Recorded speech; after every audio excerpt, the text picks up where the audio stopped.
হিভ and লাভ পর্ব ৩৬। এই পর্বে দেখা যায় যে অর্ণা শুভঙ্করের সঙ্গে নিজেকে আর মানিয়ে নিতে পারছে না। শুভঙ্কর যেন আগের থেকে অনেক বেশি রুড হয়ে গেছে, তার সঙ্গে আর ভালো মতো কথাও বলে না। এমনকি তাদের সন্তান হয়ে যাওয়ার পর শুভঙ্কর কখনোই আর অর্ণাকে নিজের কাছে টেনে নেয় না, সামান্য আদর ভালোবাসা দিয়ে মুড়িয়েও দেয় না। সে যেন ছেলেকে পেয়ে আর অর্ণাকে মনে করতেই চায় না। এদিকে অর্ণাও সারা দিন ধরে ছেলে সামলানো, তার সব কিছু করতে করতে কেমন একটা যেন ডিপ্রেশনের জগতে চলে গেছে, যেটাকে অনেকেই বলে থাকে পোস্টপার্টাম ডিপ্রেশন। সেটাও অর্ণার হয়েছিল, কিন্তু সেই কথাগুলো যে কার সঙ্গে বলে হালকা হবে সেটা অর্ণা বুঝতে পারে না, কারণ শুভঙ্কর তো তার সঙ্গে ভালো ব্যবহারই করছে না।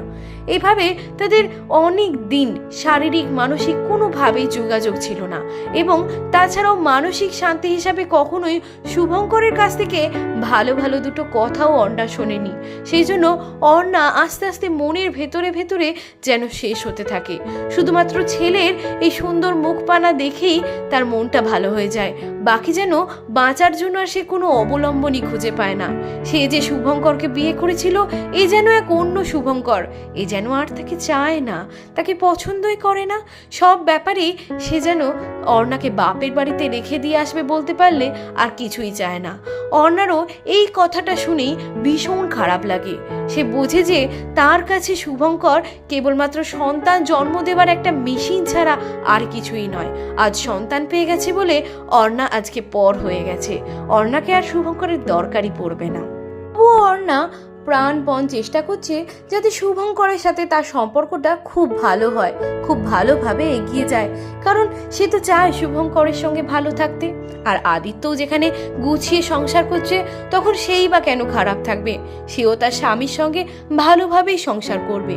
কিন্তু একটা সময় বুঝতে পারে সুখ শান্তিটা আসলে ভাগ্যে থাকা চায়।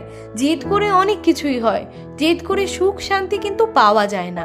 তাই অর্ণা যতই চেষ্টা করুক সে শুভঙ্করকে অতটাও বদলাতে পারবে না একটু নরম মানুষ বানিয়ে দিতে। আসলে ভালোবাসা জীবনে একবারই আসে, আর ভালোবাসার মানুষও যাকে ভালোবেসে ফেলা যায় তার মতো সত্যি আর হয়তো পাওয়া যায় না। যারা পায় তাদের জীবন হয়তো অন্যরকম হয়ে যায়, কিন্তু অর্ণার জীবনটা এতটাই খারাপ যে সে আদিত্যকে হারানোর পরে যে বাসাতে এসে ঢুকলো সেখানেও তার কোনো গুরুত্ব নেই, তার প্রতি কোনো ভালোবাসাও নেই। শুভঙ্কর তাকে সেইভাবে ভালোই বাসে না। ভালোবাসলে কি কখনো এইভাবে কষ্ট দেওয়া যায়? নিজের ভবিতব্য বলেই অর্ণা সব কিছু মেনে নেয় এবং চায় সুখে থাকতে। সন্তানের মুখের হাসিতেই আছে সব সুখ।